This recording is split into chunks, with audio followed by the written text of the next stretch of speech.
relations internationales à l'université de Kinshasa, membre de la majorité présidentielle, analyste politique, il soutient le chef de l'État.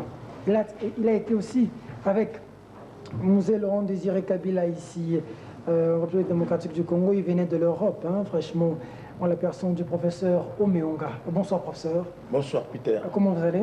Ça va très bien. Il faut dire que vous étiez avec Musée. Tout à fait. Bon, tout le monde, dès que le musée est arrivé, il a fait un ordre à tout le monde qui est à l'extérieur de venir reconstruire le pays. D'accord, on va revenir à vous. Chaque nationaliste qui était là-bas devait comprendre. Vous êtes revenu. Voilà. D'accord. Vous n'êtes pas seul. Nous avons, pour la première fois dans cette émission, l'honneur de recevoir le professeur Babimbaï, qui est vice-président du PRP.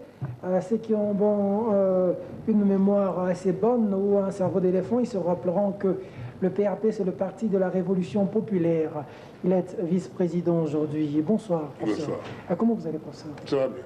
Un fervent, je vais dire, quelqu'un qui a été prêt avec Musée 17 mai 97 et 17 mai 2002. Je reviendrai à vous pour que vous puissiez nous dire qu'est-ce qu'il en reste aujourd'hui. Alors, de l'autre côté, il est professeur de psychologie, reverend docteur Stéphane Nzita, président du PPPC, Parti du peuple pour le progrès du Congo, président de la plateforme de l'opposition non alignée. Révérend docteur, bonsoir. Bonsoir Peter. Comment vous allez? Très bien, merci. Bienvenue dans cette émission. Et enfin, Monsieur Fidèle Moussango, journaliste de formation et de profession, qui est un confrère qui est en même temps coordonnateur du journal Le Phare, qui avec des analyses et c'est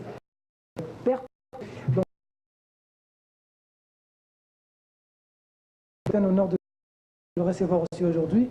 Monsieur Fidèle, bonsoir. Bonsoir, confrère. C'est un honneur en tout cas d'être avec vous, surtout qu'on sait qu'une carrière assez fournie dans la profession et que vous répondez souvent affirmativement à nos invitations. Nous sommes flattés dans cette émission. Alors je reste avec vous. 15 ans après, 17 mai 97, 17 mai 2002, qu'est-ce qu'il en reste aujourd'hui?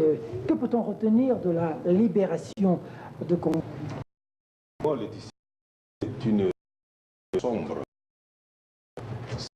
C'est le jour où le Congo a été occupé par des pays étrangers, le Rwanda, le Burundi, l'Ouganda, même des mercenaires érythréens, pour venir chasser Mobutu, qui était malade, affaibli, et au moment où les Congolais avaient déjà fait un grand pas dans le processus de la démocratisation.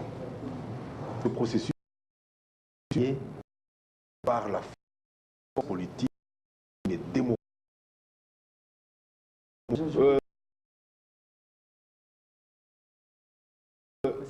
Quelqu'un venu de l'Est, avec l'aide des puissances occidentales qui n'ont rien compris aux réalités du pays, qui croyaient libérer le Congo du joug de Mobutu. Mobutu est déjà mourant.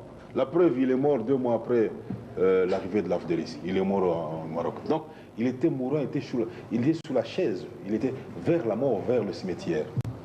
Pourquoi je dis que c'est un jour sombre? C'est parce que les libérateurs, là, les soi-disant libérateurs, ils avaient autre chose derrière la tête. Ce n'est pas pour libérer le peuple congolais, c'était pour piller les richesses du Congo, violer des femmes, massacrer les populations, détruire le système sécuritaire.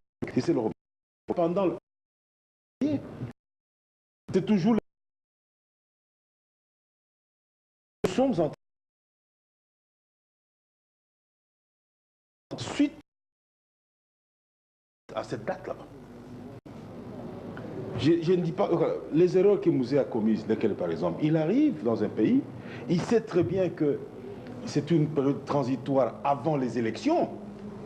Non, il proclame déjà que nous sommes en 3e République. Il fait un texte constitutionnel qui ne prévoit pas la vacance au pouvoir. Quand il a été assassiné, on est revenu aux principes généraux pour nommer, parce que les tontons là, les Kakouji, les Moïse Congolo, les Babimbaï, les autres là, tremblotaient. Au lieu d'organiser le pouvoir pour dire il est mort, organisons-nous, et puis faisons ce pacte national.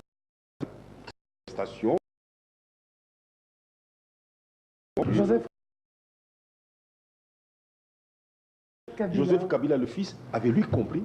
Il a dit faisons la paix parce qu'il n'y aura pas de victoire. Non, selon vous,